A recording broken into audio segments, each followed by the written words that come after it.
Dakilang Amang nasa langit, salamat po sa pagkakataong ito na pinagkaloob niyo po sa amin na makapag-aral muli ng iyong salita. Naway kayo maitaas, maisa pamuhay sa aking anak na si Tracy Vista. Kayo po ang maihayag sa buhay niya sa anumang pagsubok, pagdaan. Bagkus kayo ang maitaas, wala pong disturbo, katulad po ng signal. Ang kaloob niyo po ay maghanap sa buhay niya. Sa pangalan ni Jesus, in Jesus Almighty God, Amen. Dito po na kung saan pag-uusapan natin yung topic, Tracy, the last days. Ito anak ha, babasahin ko. Yung tanong ko, anak, sagutin mo. Ito yung question ko sa'yo anak ha. The last days. Paano mo hinaharap ang sitwasyon ngayon tayo ay nasa huling araw na halimbawa mayroong nag-betray sa'yo. Anong sagot mo anak?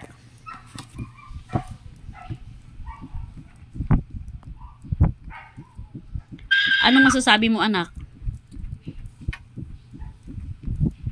Ano ba yung tanong ulit ma? Ito yon, the last days. The topic which is the last days. Sabi rito, paano mo hinaharap ang sitwasyon ngayon? Ngayon, tayo ay nasa huling araw na, halimbawa, mayroong nag-betray sa'yo.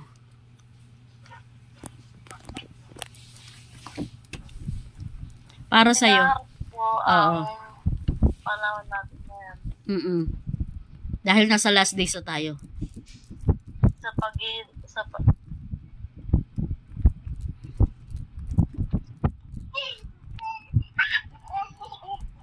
Ano anak? Lumababan at inaano ko ang ngayon dahil para sa pamilya ko at sa mga anak ko.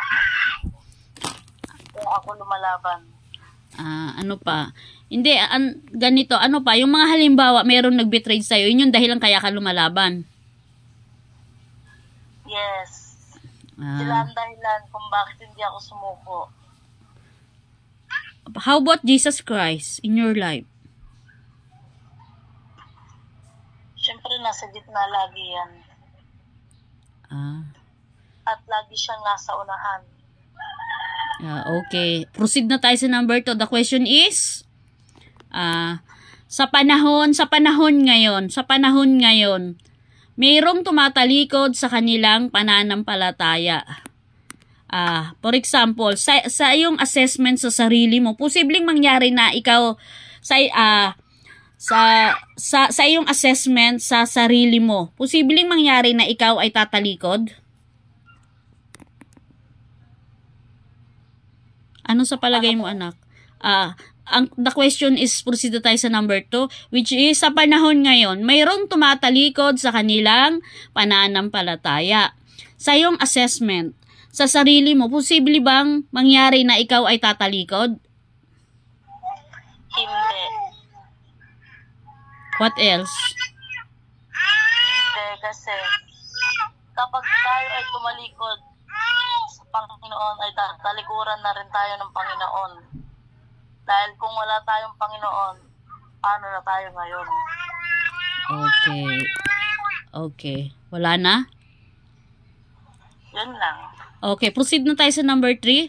The question is, magulo na ang mundo, ano?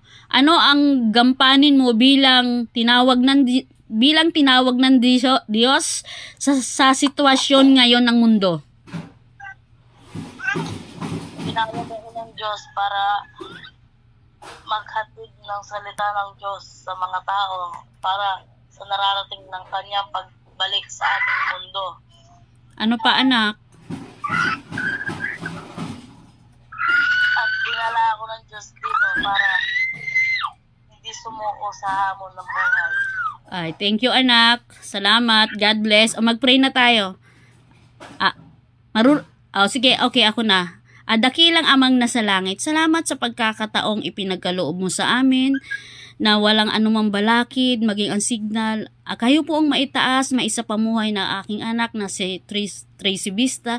Tunay po napakadakila ng pag-ibig mo sa mga taong nagtitiwala sa iyo at patuloy na po kumikilala at sasamba sa iyo.